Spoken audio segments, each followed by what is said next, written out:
Welcome to Moments with Marianne. This is your host, Marianne Pastana.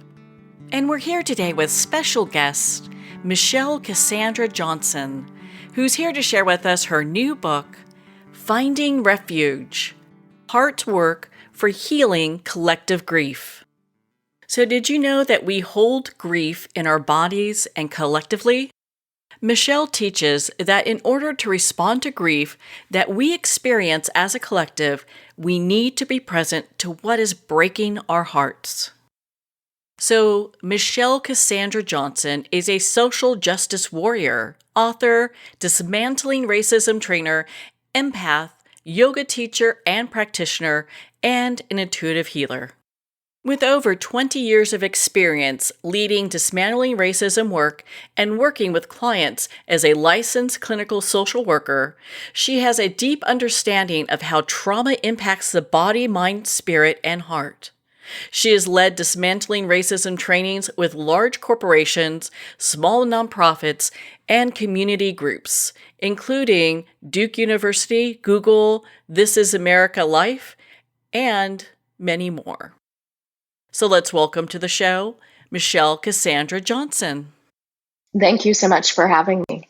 What an honor it is to have you here and to talk about your book, Finding Refuge. I found it to be so profound.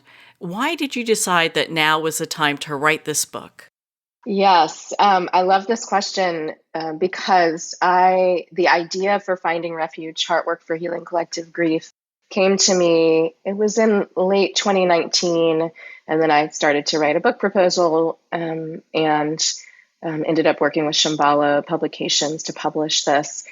And I began writing it in 2020 before I and many of us understood COVID-19 was here and the impact that it would have on us. And so it was interesting to write this book in the backdrop of COVID-19 and the many other pandemics and the global uprising in response to the murder of George Floyd. Like that was the backdrop for which I wrote this book. And it's interesting to write about collective grief and trauma as collective grief and trauma are playing out in ways that I had never experienced. I had never lived through a health pandemic, and Finding Refuge is not about COVID, although I'm just naming this because that was what was unfolding as I was writing about cultural trauma and a shift in consciousness based on an experience that changes how we think of who we are as a collective.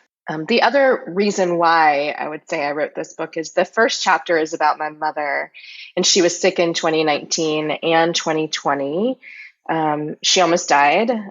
She had a terrible infection and spinal stenosis, and she had an infection in her lumbar spine that actually came from her legs and a chronic condition she has. And so the first chapter is about her and navigating the healthcare system and my relationship with my mother, and also navigating a system that really didn't regard her as sacred or precious. And I'm not talking about individual healthcare providers. I'm more talking about how systems can operate when they're not centering relationship in humans and when they are under-resourced. And of course, during COVID, like the healthcare workers and system experienced this pandemic in a way it had never experienced, and again was under-resourced. So I also wrote this, I believe, to honor my mother, and not just her, but the other people navigating systems that were not necessarily seeing them as human, as sacred, as precious, and all the ways in which we might have to correspond or interact with systems that don't humanize us. So that's the other piece of this. And finally, what I'll name is Finding Refuge is about spiritual practice. And it is about how spiritual practice can help us respond to collective trauma and grief. Of course, also our individual experiences of grief and loss. And so it's a resource that calls us into thinking about how practice can ground and anchor us, and how we need a practice just to be a human alive on the planet right now, that we need a practice to help us stay rooted and grounded. And so there are many practices infused throughout Finding Refuge to invite people into what that practice might look like for them, given that we are all going to experience grief and loss and likely have. And so those are some of the reasons why I ended up writing Finding Refuge. So when we talk about collective grief, for our listeners that might be new to that, what does that mean? Yes, a great question. So many people might relate to grief in response to a loss they've experienced in their lives. So the loss of a family member, the loss of a relationship, a big transition, a move, a job change, something very unexpected, or something one may have anticipated, anticipatory grief and loss.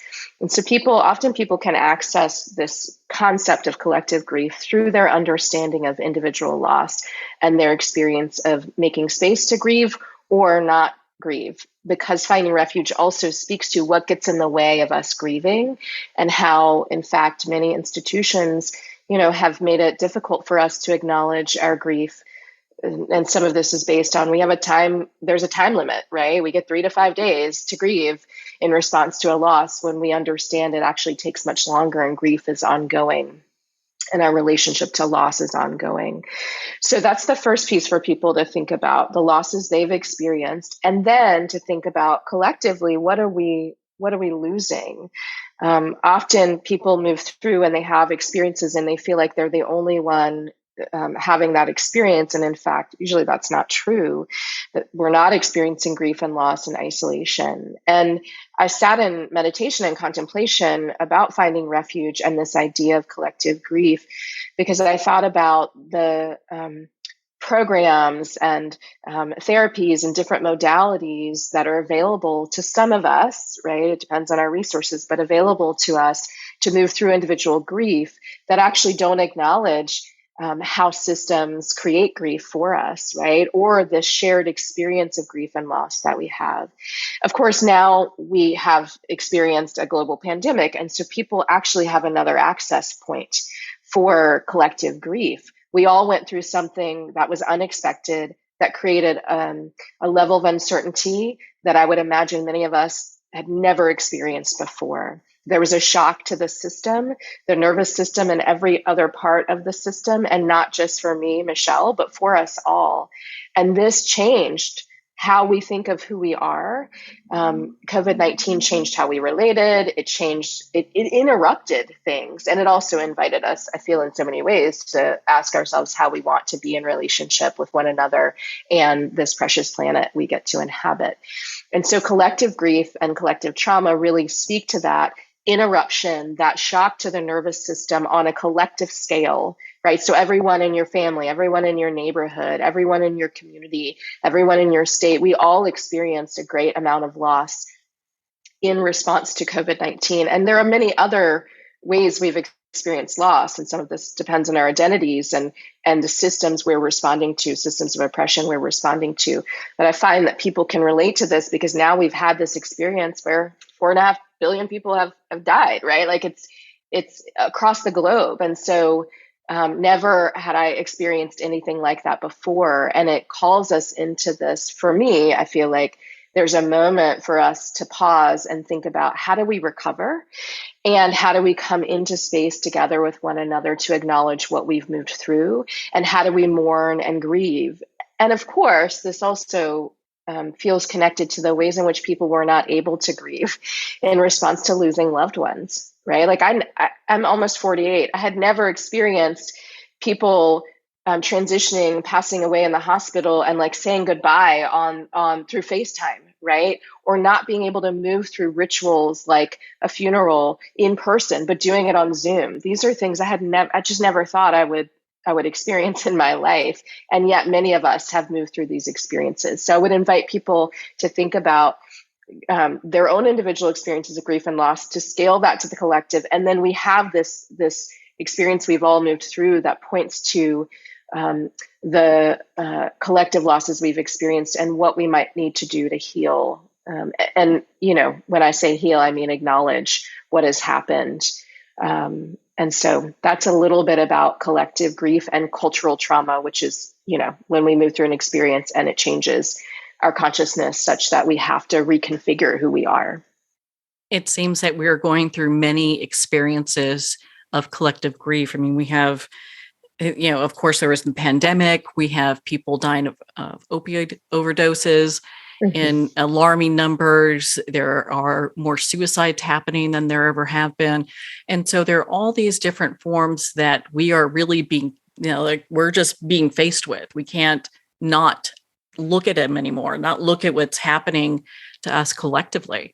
And I find it so fascinating because your book, it does go through that and in some ways beyond. It's something that where people are suffering from one form or another of grief, they can really gain some gems in your book to help them through that. Yeah, I mean, that's my hope, right? That this is why Finding Refuge has so many practices and so many personal narratives that are then scaled to the collective. And there's an invitation for people to reflect on, how can I relate to a loved one navigating the healthcare system, or how can I relate to what's happening to the climate, right?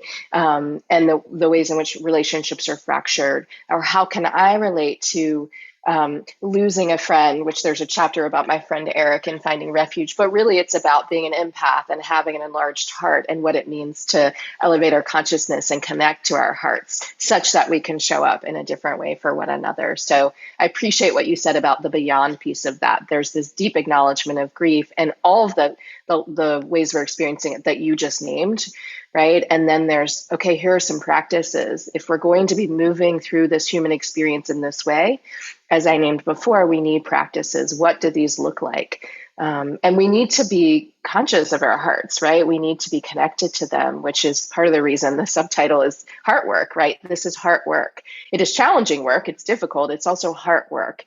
And it's getting into the heart in service of, I would say, the collective. I really appreciate you do have a practice in there called being present with my heart. And I'd love for you to share a little bit about that for our listeners and what that really kind of entails and helps us with. Yeah, this is the practice that is at the end of chapter 1, the chapter about my mother, Clara. And um, this practice emerged from my own connection with my heart, but also the experience I was having with my mom when she was sick, and what my spiritual practice, I believe, equipped me to do, which was to be present with her. We thought she was going to transition. She did not at that time, but everyone thought that was what was happening, including her. She kept saying she was talking to the ancestors. She'd stopped eating. She'd stopped drinking. She was preparing to transition and sort of in a liminal space and wasn't lucid most of the time. And I remember sitting with her and breathing and being present to what she was moving through. And then my relationship as her daughter, right? My relationship with her, but also as her, the primary caregiver, in the sense I was making medical decisions at that point. And so it was very personal in that sense of being with her and thinking about the heart work that needed to happen to make decisions so that she could suffer less, right? That was the place I was in. And that feels like heart work because it feels deeply compassionate to think about, what does this person or what does this group of people, what might they need to suffer less, and how can we mitigate suffering? Of course, not knowing, because she couldn't tell me what she wanted. So the being present with my heart practice came from that. It also came from how sensitive I am about what is happening on the planet and all of the things you named. And this call for us to come back into our hearts and really to our heartbreak. All the different things that might be causing heartbreak, because I find that in so many ways we are, and I'm going to generalize, encouraged not to connect to our hearts and our heartbreak, because that can be a really scary place, right? Or not connect with our grief and what we've lost. And instead sort of think about the heart in some other way, as if it's not this like passageway and portal for feeling all of the things, which is how I experience it. And so being present with my heart is this invitation to get into the heart, both the ways in which the heart opens and also the heartbreak that might reside, right? In the heart, in the body, in the psyche, in the spirit. And this practice invites people to think about and consider what they're holding in their hearts. It invites people to bring their awareness to their breath. It invites people to connect with the overwhelm of this time, to lean into it, to go into it. And I would say the practice in itself is a container. It's not go into the overwhelm and become even more overwhelmed. It is just an invitation to turn toward what is present, what I understand to be present. And if we are awake and alive and feeling into what's going on, right, what is present, part of that is heartbreak. And then there are some journaling prompts focused on what one might be holding in their heart at this time and how it's affecting them on all these different levels and in all these different ways. And then there's a mantra or affirmation that is, I feel my heart, I acknowledge my heart, I feel my heartbeat, I acknowledge my heartbeat. And I taught this practice, I've taught it many times, but I was in New Orleans teaching it as part of an immersion at a yoga studio there. And one of the people in the immersion said, you know, I'm used to connecting with my heart in this way. Like, I feel my heart, I have a heart. But the thing that got them is I acknowledge my heart and I feel my heart beat. And they were like, oh, I've never really thought about it this way. This, like, I really feel my heart in my body, which means I feel all of the things.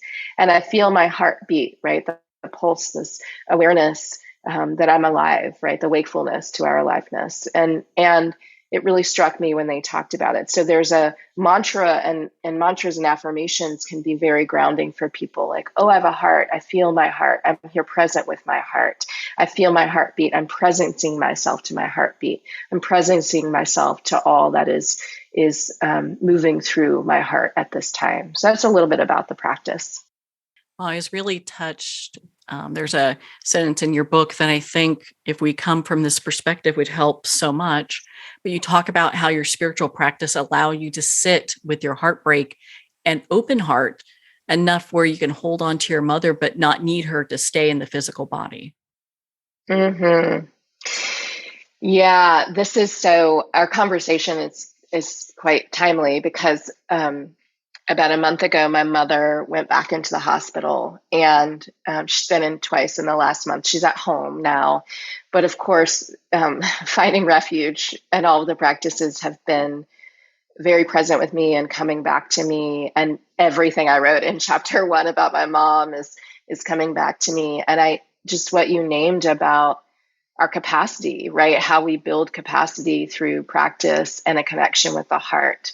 In the way, and that's just how it happened for me, where I could, as you just said, be with what was happening. I thought I was going to lose my mother, and so did everyone else, right? And to, instead of deny that or turn away from it, to be present to that, and then to be present to her, because I wanted to be with her, right? I didn't want her to be alone in that. I'm not aware that she knew what was going on. I'm not sure, but I didn't want to leave her in that. I just wanted to be present with her, which practice is what saved me in that moment. I mean, it's what allowed me to be like, Michelle, you're having this experience and your mother's having this experience, and you want to hold her hand and you would like to be with her through this. And the only way to do it is to be with your heart and acknowledge all that's going on and to be with her heart. And that's so much of what occurred through that experience and process. And she, in fact, she also, this most recent time when she was in the hospital, she looked at me. I was getting ready. I'd been there for hours and I was getting ready to just leave for a few moments to get a meal. And she said, "You are my heart, Michelle. You're my heart." And I said, "You're my heart too." And I thought about Finding Refuge and what you just named. I know I'm my mom's heart, but she had never said it to me in that way. And so it was there was an acknowledgement, like, when someone looks at you and you're like, oh, they see me, they know me. It was that kind of feeling when she said, "You're my heart, Michelle." So yeah, I appreciate you sharing that sentence and this awareness of practice and the power of it to build capacity in our hearts, to be open-hearted and broken-hearted at the same time.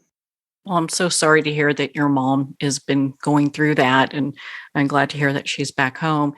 But I understand, because it seems a lot of times when we have loved ones that are in the hospital, sometimes our wants and desires to have them stay and not transition, I don't know if some ways can hold them back, but they definitely may be holding us back. Mm-hmm. Yes, I do. I appreciate you naming that, because I do think I'm not suggesting it's easy to let go. I mean, I think this is one of the reasons why we suffer as humans. It's hard to let go, right? And we don't know what it's going to be like. And it's deeply heartbreaking when we lose people we love, or the relationship changes in some way. And yet we're going to go at some point, and the people we love are. And so I accept that reality. I'm not saying I'm going to have an easy time when my mother transitions. I'm just naming, like, practice has taught me that. I'm very clear that we are going to lose, right, what we have. And I will not be in this body forever, nor will the people I love, right, and in their bodies. And so I think practice has just deepened my acceptance of this reality, which allowed me to be like, she doesn't want a feeding tube, right? She didn't want that. I just intuited that, and then later asked her when she was lucid, and she didn't want a feeding tube, right? She didn't want to stay in this. She was kind of in a liminal space, as I said, an in-between space at certain points. And she was sending clear signals that she was ready, even though she ended up staying, right? And I'm grateful to have more time with her for sure. But I do think you're right. We can hold people back, that can hold us back, and that resistance to accepting loss, or the resistance to letting go, in so many ways can hold us back. And I think letting go at times, as difficult as it is, can open up. The process of letting go is a portal in itself, right? This experience of letting go, of releasing, of not gripping, I find that's a portal and an opening. So yes, it's difficult. And I think spiritual practice in particular, is what can support us in deepening the skill of letting go and of acceptance. Well, thank you for sharing on that. I feel like this discussion and the work that you do will help a lot of people when we come to that threshold, really sit with a practice that will help them through. Mm-hmm. Mm-hmm. That's my hope with Finding Refuge. And that the resources are resources and practices people can come back to time and time again. So, can you explain your relationship with your intuition? Because I know you're highly intuitive. Yes. The chapter about intuition and finding refuge is about my friend Eric, who transitioned very unexpectedly. And he was a dear beloved and friend. And when I started writing the chapter about Eric, I didn't actually understand how much it would be about intuition and what he taught me about that. And again, the heart work and being present with the heart. Since I was a little girl, I have, one, I'm going to back up. I'm going to say, I actually think each one of us is intuitive. And I think part of what happens is that through systems and through maybe cultural norms or family norms, even, we're sort of taught, we can be taught to conform. We can be taught not to listen to our inner knowing, and instead to listen to others to take direction. Now, I can listen to others and take direction, but what I mean is that children are often they're more imaginative than adults are, and typically adults have to go through a process of learning how to imagine or reimagine again. And I think children naturally have a connection to their inner knowing and listening. Of course, this depends on their environment and family and all the conditions in place, but I just believe children come in with more connection to intuition, and then many things can disrupt that, where we doubt ourselves. Certainly trauma and experiences where there's a lot of self-doubt, or whatever we internalize about who we are, the messages that we internalize from dominant systems and systems of superiority, can make us feel less than and unworthy, so that we don't trust ourselves. Or we move through experiences where there are periods of time where we lack that trust and connection. And spiritual practice, for me, has really reconnected me, I'll say, with my intuition. Although when I was a child, I do think I had a deep knowing of intuition, and a deep knowing that I was an empath for sure. I still am, although I work with it in a different way, because being an empath can feel overwhelming at times. And as a child, I was asking questions, right? Very inquisitive and curious about people's experiences and different experiences we were having. And this felt connected to intuition for me, this curiosity and this like seeking, right? I wanted to understand why certain things happened. I wanted to understand why I was feeling certain emotions, right? I wanted to understand why people were reacting. I understood I had an inner voice. I wanted to understand why at times that couldn't be expressed or I wasn't listened to. And I think all of this allowed me to deepen into intuition. And then, of course, being introduced to spiritual practice, in particular yoga, which feels like a practice that invites one and has invited me to listen to myself more deeply and to listen and observe what's happening around me, right? That really built my connection with my intuition even more, and affirmed that there is this inner knowing, this vision, this force or energy that moves through me, right? That can't be taken away or disrupted or interrupted anymore. And since, in my adulthood, I have, in addition to yoga and spiritual practice, studied with different teachers to learn more about skills to deepen intuition and pay attention to different signs and symbols, and things people might say that where they're not speaking to me, but actually it is for me. The message they're sharing is for me. And I pay so much attention to synchronicities as well now. And all of this feels connected to intuition. And in this chapter about Eric, which I mentioned is about the heart and intuition. It is about how the heart and our connection to the heart allows us to connect more deeply with intuition. And that in fact, the heart is deeply intuitive, but the mind can get in the way of the heart. Our conditioning can get in the way of what the heart knows or what we know in our gut or what we know, if you follow the chakra system, what we know through the third eye, that space between the eyebrows, this vision and inner knowing. And so again, this chapter is a call to work with the heart such that we're able to listen again. And my belief is that if we tune into our intuition, it's not just in service of an individual, right? There's a way that we actually connect or begin to remember our interconnectedness, which I talk a lot about in my work. And we're able to build those empathetic skills, right, through this awareness of our interconnectedness. And we're able to listen to one another and we're able to make space for different perspectives and experiences. And so again, it's not because I want to like connect all the synchronicities, right? It's that I'm in connection with all beings, and my intuition allows me actually to be a better human and listen, right? A better human on the planet, and to other humans and other beings, non-humans. That intuition allows me to be guided in a way that my conditioning or what I've internalized or the mind stuff actually can get in the way. And so it's for more clarity too, our intuition, connecting to it. And, in yoga, when we are able to see clearly, and one of the reasons why we suffer is because it's talked about as not having clear sight, which you can think about this as not understanding what is truly happening and going on. But if we work on this clear sight, right, that will call us into, this is how it's talked about in yoga philosophy, that memory of our interconnectedness and that we are one. So intuition feels connected to that as well. Well, on that note, we're going to pause here for a quick break. We've been speaking with Michelle Cassandra Johnson in regards to her new book, Finding Refuge, Heart Work for Healing Collective Grief. You've been listening to Moments with Marianne. We'll be right back after these messages.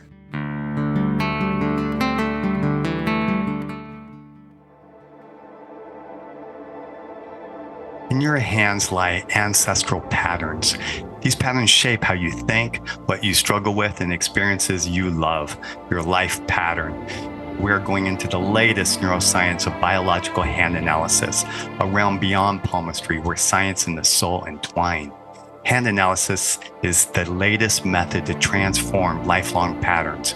I am Master Hand Analyst Brent Bruning. Join us and visit thepowerinyourhands.com.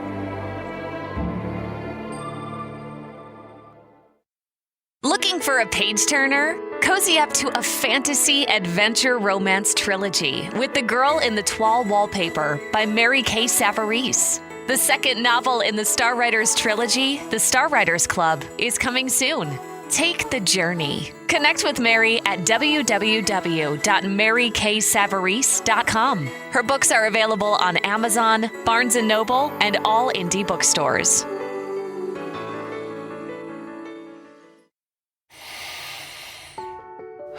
With Breath Hub, you'll experience the transformative power of breath as it harmonizes your body, mind, and spirit. Recommended by experts in fitness, sports, psychology, and medicine. Meet the scientific way of being well. Breath Hub. Breathe better, live better.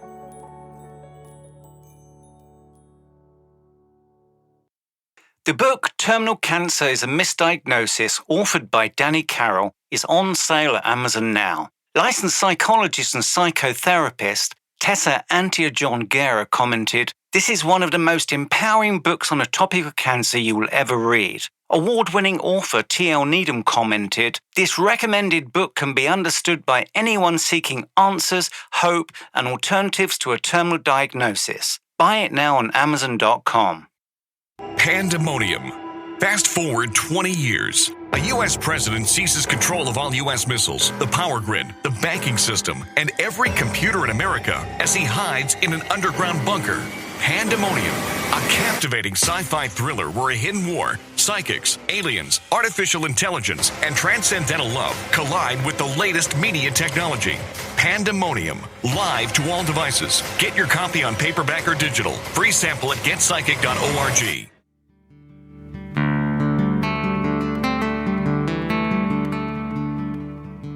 I'd like to thank Jason Eastwood at Guitarfulness for sharing his inspiring music and talent with us.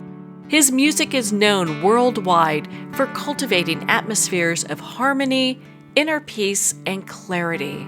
Visit Jason's website at guitarfulness.com. Join his newsletter, be part of his community, and download his music.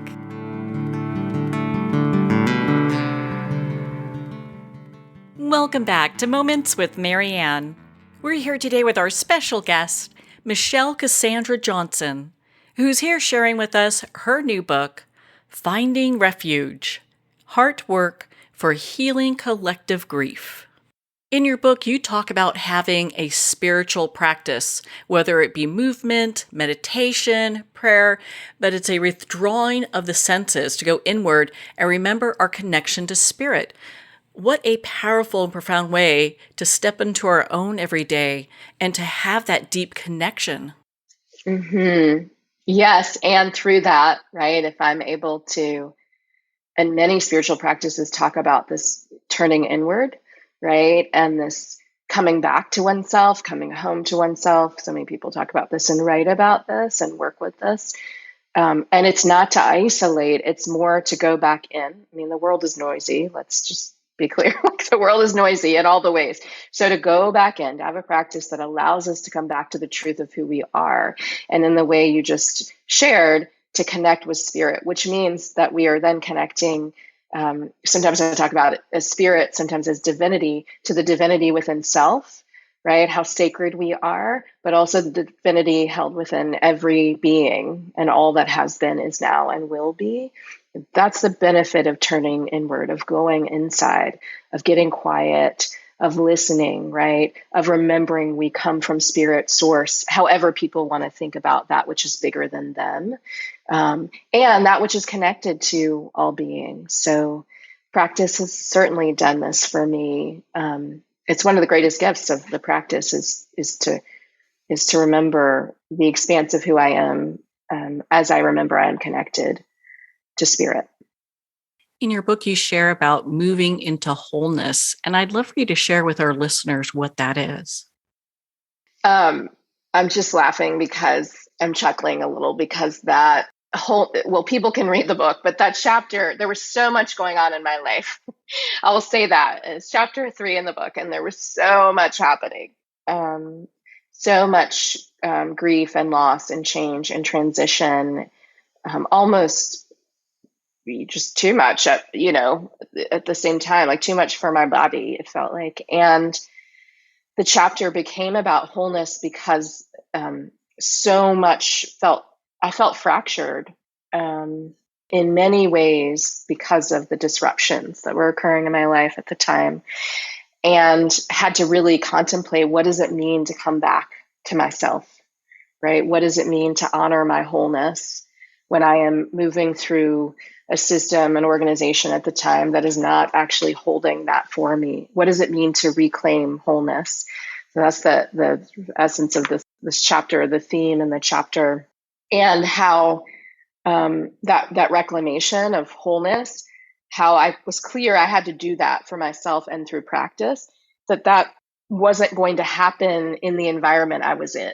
It just, the conditions weren't in place for that to happen.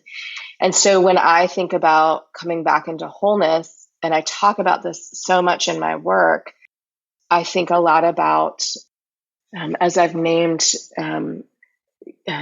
coming home to myself, remembering to remember who I am, not letting a system or an organization break me apart or further fracture me, not allowing the experience of cultural trauma to overwhelm me so much so that I forget, right? I'm connected to spirit, I'm connected to you, I'm connected to everyone.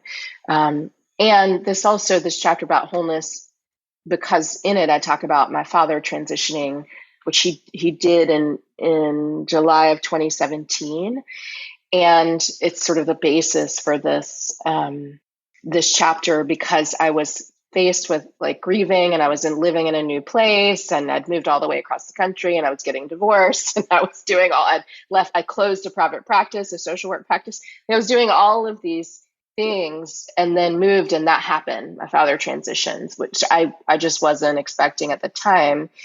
And this chapter is about how, and then I had to go to work, right? And then I had to like act as if things were okay. And again, the conditions just weren't in place to support me, and I would say others, in moving through the magnitude of what was happening at the time, not only in my life, but on the planet.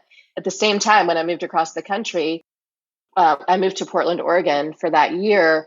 We had this major heat wave happen, and then wildfires, and ash was falling from the sky. And I remember thinking, this is apocalyptic. Like, what is going on here?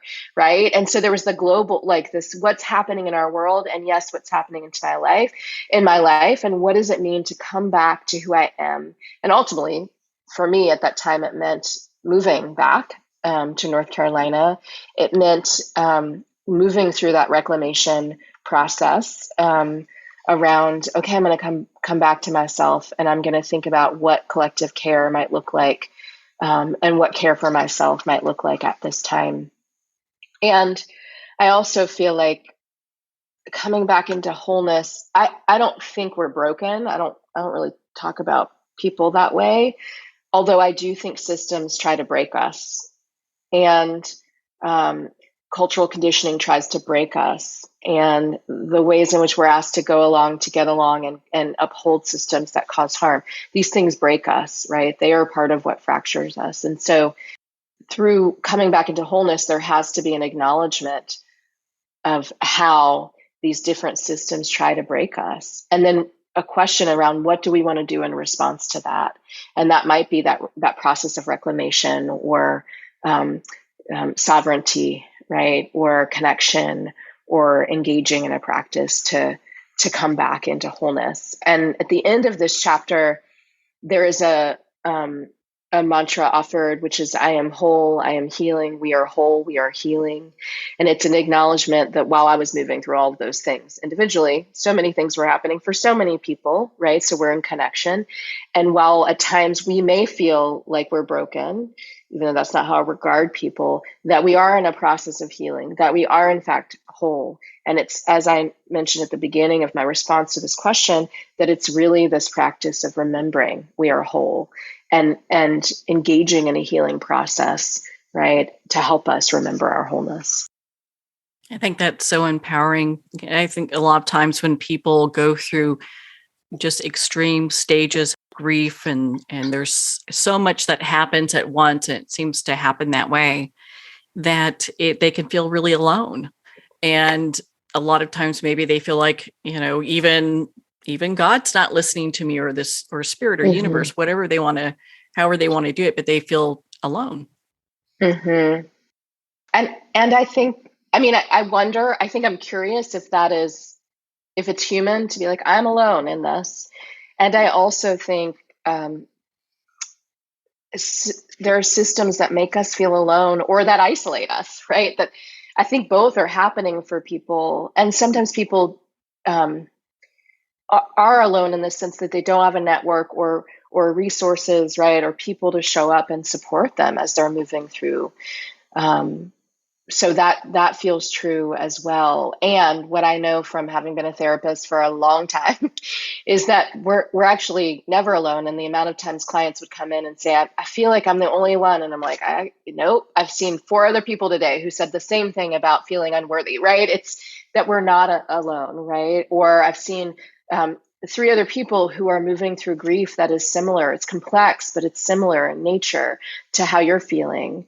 Right. And I just think there's part of something happens for us in our psyche where we feel alone, and that can lead to more isolation when in fact we're not alone in this. Many people are experiencing loss and moving through grief. And that's part of finding refuge again, is this like, and how is it happening? And let's acknowledge it. And what is moving through your heart? That's why, again, there's a call to be with the heart. It seems to be I thank goodness, a theme within your book that I think a lot of people can really resonate with. And it was one that I really appreciated. I thought your book was just written so well, such a compelling read. And when you talk about your spiritual practice within the book, when we look at spiritual practice, we could take it from a standpoint where it doesn't have to mean that you have to be one religion or another. It's really a practice, a personal practice, right? Yes. And while I spoke about yoga earlier as my primary spiritual practice, I do feel like in Finding Refuge, there are many opportunities for people to think about what practice means to them. The invitation is just like, have a practice, right? Create a practice, come back to a practice. Let it bring you back into wholeness, right? Be consistent with your practice, and that there are many ways to practice. So I feel like it's not one way. And in fact, at the end of chapter 2, there's an invitation to move through a sadhana, which is a 40-day practice, and people to decide what that is. For some people, and people have written me, that's been, I'm going to rest every 20 minutes. Every day I'm going to rest for 40 days, right? This is going to happen. Or I'm going to move through my morning pages and write as my practice, or I'm going to meditate for 10 minutes in the morning, every morning, or I'm going to go out and commune with nature. I'm going to sit with my ancestor altar, right? Like people have done all different things, or I'm going to pray, or I'm going to move in my body with intention, or I'm going to sit in silence. So practice is personal in the way you named, and Finding Refuge, I believe, invites people to think about what that will look like for them. And there are so many different practices based on what people might be moving through, right? So maybe it is a mantra one day, maybe it is journaling, right? Maybe it is moving through the practice focused on intuition and protecting our energy. So it's by design in the way you described in this book for people to just contemplate practice and to come up with one that resonates and to adapt it as they need. Does a spiritual practice really ground us when maybe nothing else will?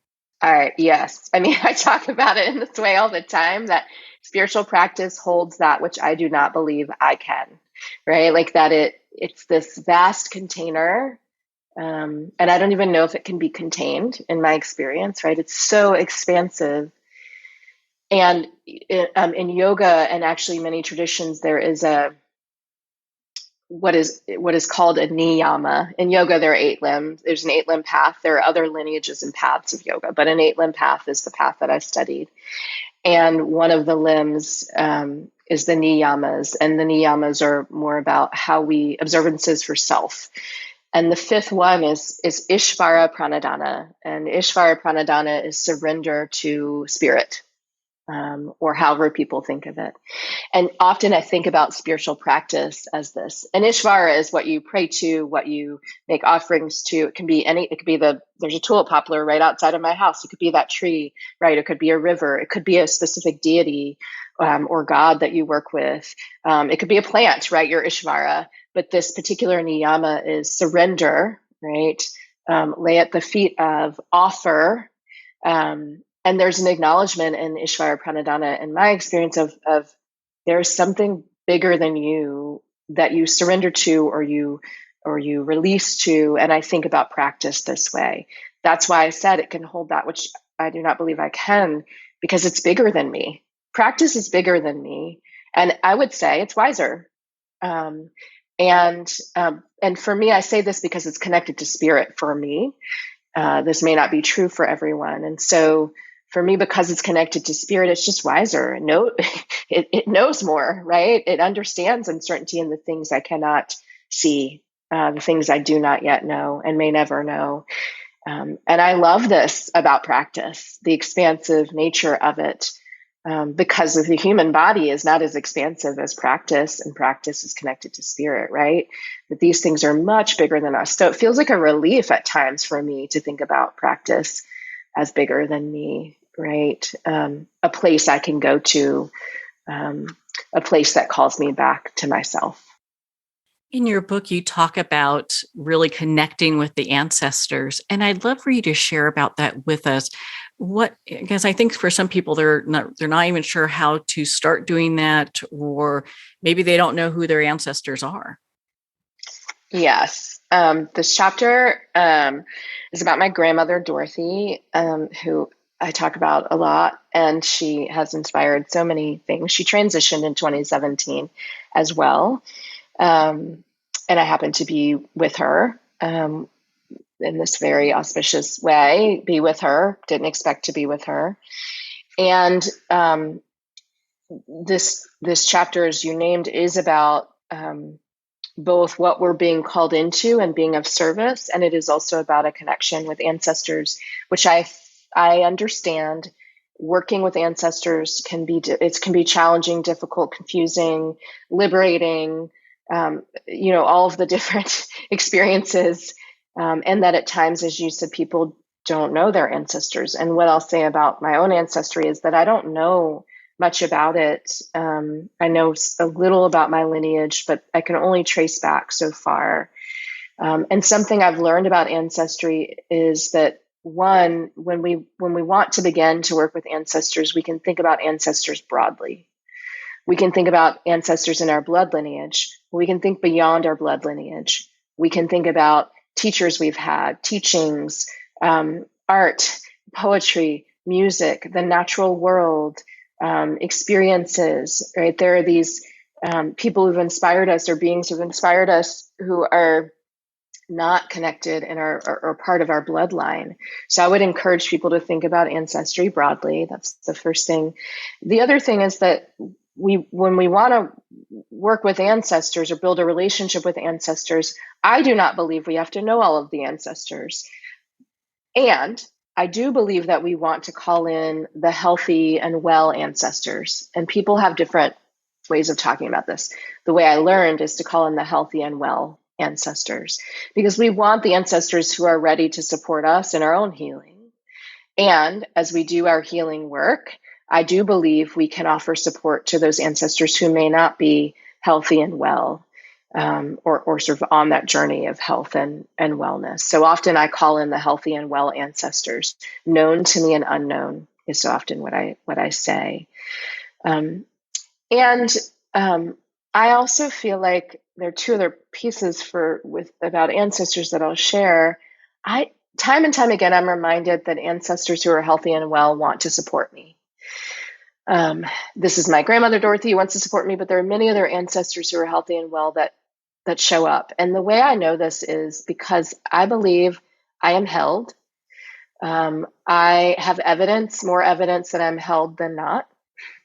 I have more evidence that I'm cared for and that I am being guided than not, right? So there's all of this evidence and experiences and synchronicities I can point to, because I think I have a relationship to intuition and my ancestors, but they've also just shown me, right? And they're definitely part of intuition because I know I've learned how to listen to my grandmother, right? When she, from the ancestral realm, communicates something with me, for example, through a dream, or I feel her around me, right? Where she's directing me in some way. And this has come through an awareness that the healthy and well ancestors want to help me, and I'm open to them supporting me. And when there is that openness, I find they show up. When there is resistance, which is natural because it's scary to talk to people who we may not be able to see, right? Or we don't know everything about, right? It's this whole process that the mind doesn't really love to do, but the intuition definitely does, right? So I get it's scary, but I find that when there's this, I'm open to being supported by healthy and well ancestors, all of a sudden they show up. And then finally, what I'll name is that, and I write about this in Finding Refuge, reciprocity is important. I make offerings to my ancestors. I just did a ritual yesterday, and I pour out libations for my ancestors. So I poured out libations. Often I do it at an oak tree in my backyard, but I did it in a bowl because I was online leading something. And so I'm offering libations to them, right, that are then evaporated and uplifted to the ancestral realm. I will, someone gave me a piece of pound cake recently, and I started to eat it, and I realized it wasn't for me, it was for my grandmother. She made the best pound cake. So I put it on my ancestor altar, right, energetically as an offering for her. I tend my ancestor altar as well and have things from different ancestors there transition. So reciprocity feels important. And again, this can be I'm talking about my grandmother a lot because she's so influential and inspirational. But again, this can be teachers, teachings, right? Make an offering to a song that has inspired you and moved you. Maybe you sing, right? Maybe you write a love letter to it, or a piece of art, or offer something energetically or physically. It depends on how you want to work with this, to a teacher who's inspired you. Like, there are all of these ways to work with ancestors. And I feel this is one of the ways we can feel less alone, is to invite our healthy and well ancestors to support us. I think a lot of people do that also in prayer, as you were talking about, when we talk about the unseen. And many people, including myself, we get the sense when a loved one that has passed is near us.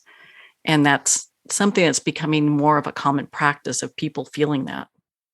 It is. And more people asking about ancestors. And I think you're absolutely right that in prayer, right, we're asking for something, we're offering something, we're acknowledging something through prayer, we're being reverent, right, through prayer.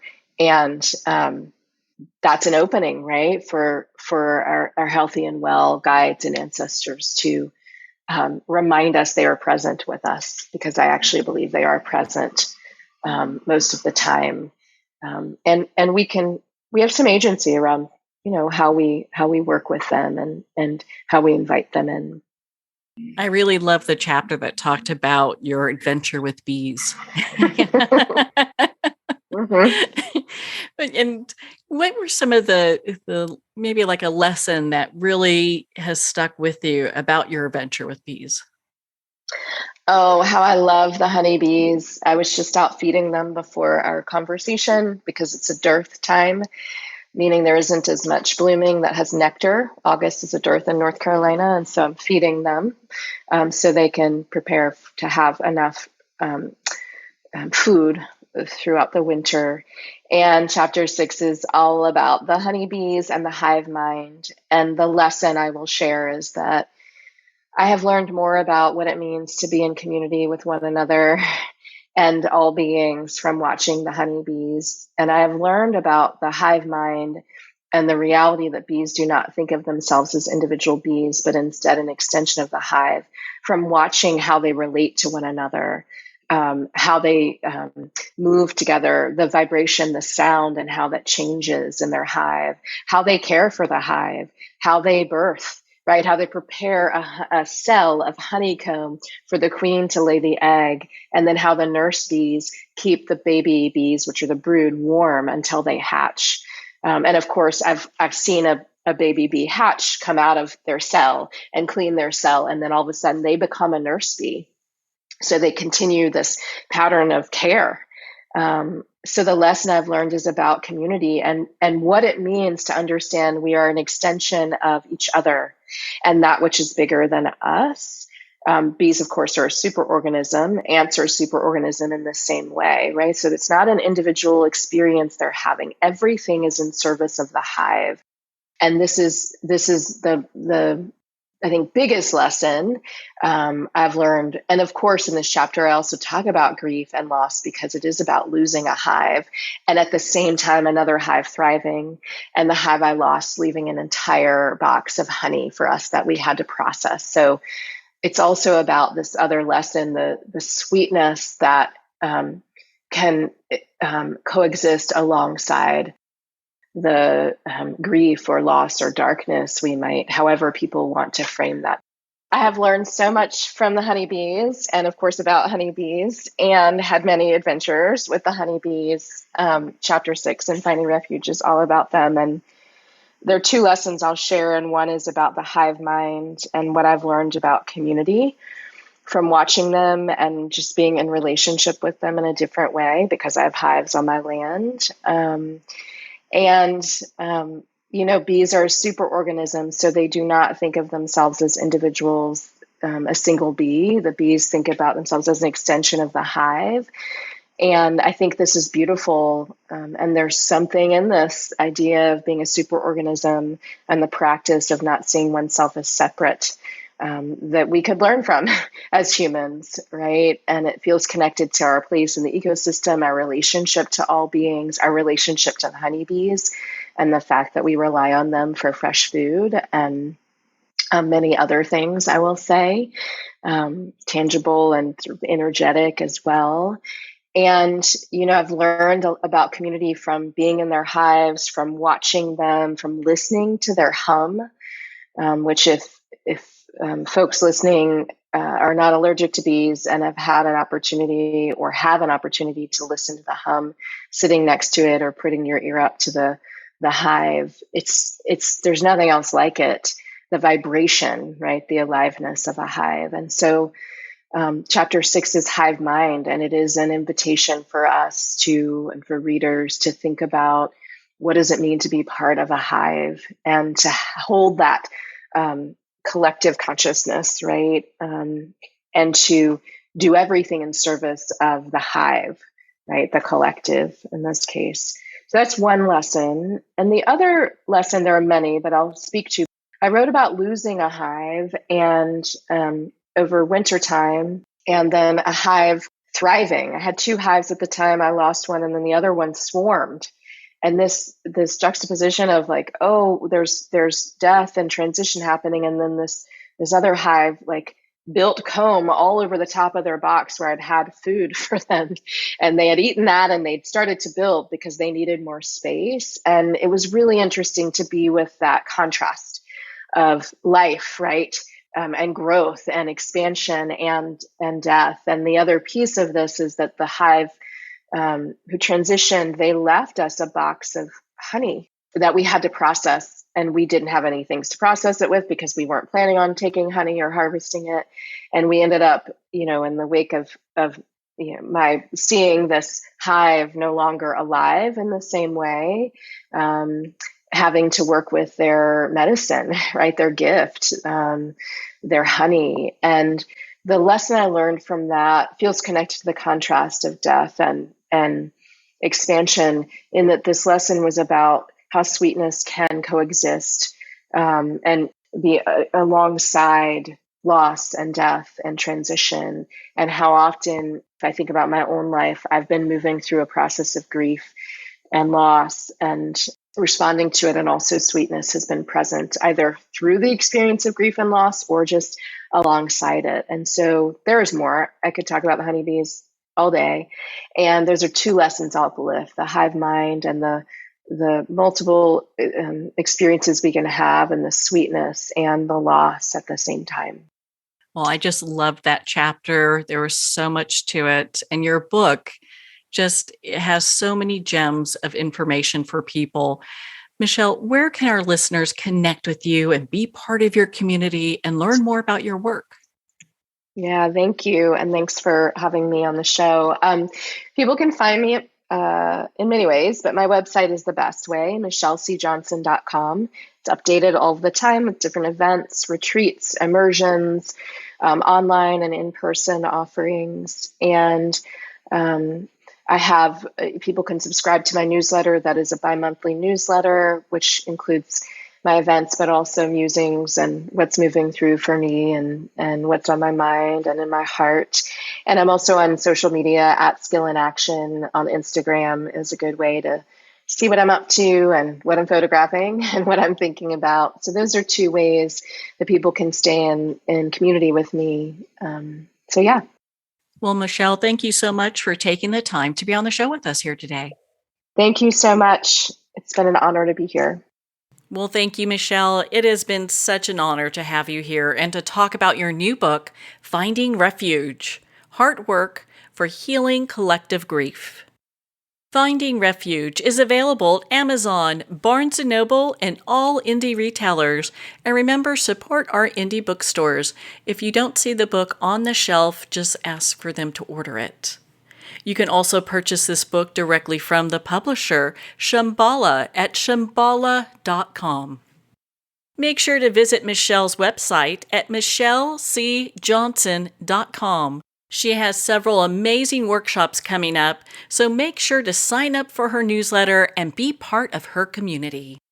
I'd like to thank you for tuning in. Today we celebrate a milestone, 1,000 Moments with Marianne radio show episodes, all available for free at mariannepastana.com. Well, we're at the end of our time today. I'd like to thank everyone for tuning in. You've been listening to Moments with Marianne, where we make every moment count.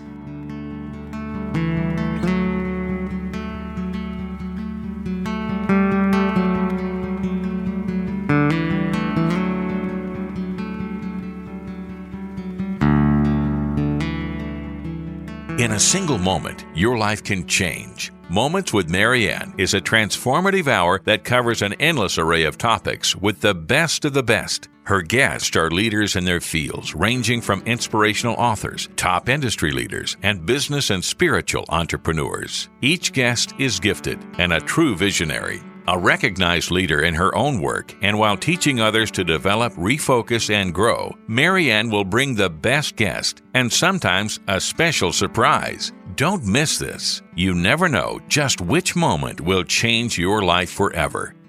Make sure to tune in and visit momentswithmarianne.com for more information.